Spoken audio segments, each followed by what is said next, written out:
নেদারল্যান্ডসকে হারিয়ে সুপার 8-এর পথে এগিয়ে গেল বাংলাদেশ। আজ কিংস্টনে টস হেরে আগে ব্যাট করতে নেমে নির্ধারিত 20 ওভারে 5 উইকেট হারিয়ে 159 রান করেছিল বাংলাদেশ।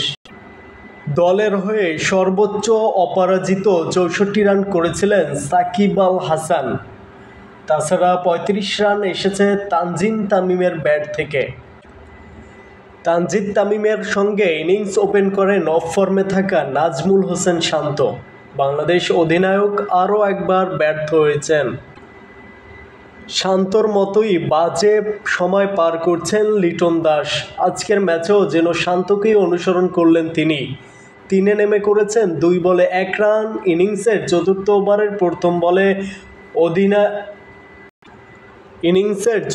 ওভারের প্রথম বলে আরিয়ানকে স্লো সুইপ করতে গিয়ে স্কোয়ার লেগে ক্যাচ দিয়েছেন লিটন দাস। শেষ ওভারে নেদারল্যান্ডসের প্রয়োজন ছিল 33 রান। তাসকিন আহমেদ দিয়েছিলেন 7 রান। অর্থাৎ 25 রানের জয়ে সুপার 8-এর পথে এগিয়ে গেল বাংলাদেশ।